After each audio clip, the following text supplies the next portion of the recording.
अस्सलाम वालेकुम, welcome to my new vlog. आज हम यूनिवर्सिटी में इंटर हुए फ्रंट गेट से और आपको दिखाते हैं फ्रंट गेट से हम लोग को इंटर होने की वजह। फ्रंट गेट से क्योंकि हमें सुबह नहीं मिली थी ट्रांसपोर्ट। मैं और मेरी दोस्त को अब जाना था यूनिवर्सिटी पेपर देने आना तो लाजमी था, इसलिए हम लोग इंटर हुए फ्रंट गेट से। फ्रंट गेट से इंटर होते ही हम आपको दिखा रहे हैं ये हमारे यूनिवर्सिटी का फ्रंट गेट। यहाँ पर बहुत ज़्यादा खूबसूरत फूल ही फूल है। बस फूल देखते ही हम लोग गए हैं और हमने थोड़ी सी वीडियो बनाई। हमारे पेपर को रहता था तकरीबन 1 घंटा और हमने सोचा चलो अभी 1 घंटा तो रहता है, तो पेपर से पहले तो वैसे भी टेंशन होती है, पेपर के बाद भी टेंशन होती है। अब आपकी दोस्त को तो बिल्कुल टेंशन होना ख़त्म हो गई है। इन सेमेस्टर्स में आके सारी टेंशन हो गई है दूर और सारी मुश्किलात हो गई हैं दूर।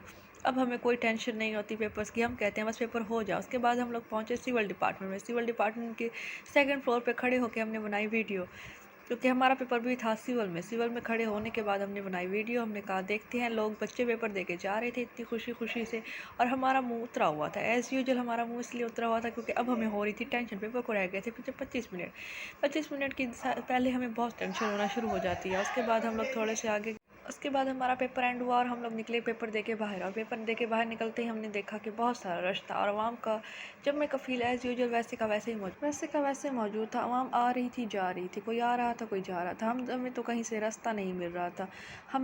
हमने बहुत से लोगों से रास्ता मांगा और हम लोग उसी रश भरे एरिया से निकले और आगे आके हम बैठ गए एक बेंच पे बैठे और मेरी दोस्त मुझसे पूछ रही है पेपर एंड होने के बाद, बहन पेपर कैसा हुआ। मैंने उसे कहा कि बहन ऐसे सवालात नहीं पूछते, बुरी बात होती है। तो फिर हंसने लगी और कहने लगी 18 दिन बाद आई हूँ, अभी भी तुमसे यही सवाल पूछ रही हो और तुम मुझे इसी बात पे हंसा रही हो। मैंने कहा चलो ठीक है आप चलते हैं। हम लोग थोड़े आगे निकले और हम लोग को था रोज़ा। हम लोग आगे निकले और जाके देखा एक कपल बैठा हुआ था।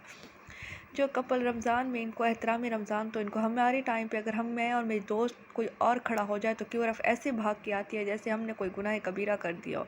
लेकिन इधर कोई रफ़ का कोई सीन नहीं है। उसके बाद हम लोग थोड़ा सा आगे गए और बस स्टॉप पे पहुँचे और देखा ये हालात देखे बस स्टॉप पे ऐसे रश था कि बस मैं और मेरे दोस्त पीछे खड़े हुए थे। हमने कहा इंतज़ार करते हैं शायद इसमें कोई जगह मिल जाए, लेकिन कोई 18 गुंजाइश करने के बाद हमें नज़र तो नहीं आ रहा था।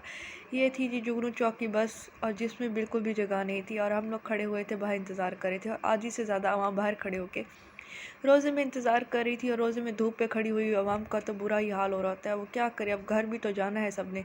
वो रोज़ का यही मामूल है यूनिवर्सिटी का कि डेली का डेली इंतज़ार करना पड़ता है और उसके बाद पता लगता है कि इस बस में स्पेस नहीं है, अगले एक बस का इंतज़ार करें। अगर बानिस्बत आप गलती से अगली बस का इंतज़ार कर लें तो फिर भी वही हाल होता है। और ये वो गमगीन शक्लें हैं जिन्हें बस में जगह नहीं मिली और ये इंतज़ार करें अगली बस का।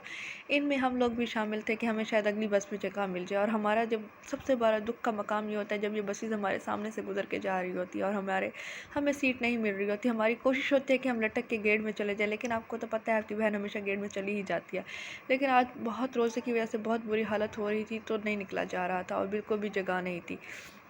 उसके बाद अगर फ़ूड की इंतज़ामिया से बात की जाए तो वो उनका कहना होता है कि हमारी बसेस चल रही हैं, आप लोगों का कसूर है, थोड़ा जल्दी आ जाया करें। Thank you. अगर मेरा व्लॉग अच्छा लगा हो तो मुझे सपोर्ट करें और ये बात हकीकत है और इस पर अमल करें और ताकि इंतज़ामिया को नज़र आ सके कि हम कैसे अपने घरों को जाए। अल्लाह हाफ़िज़। Thank you for watching me.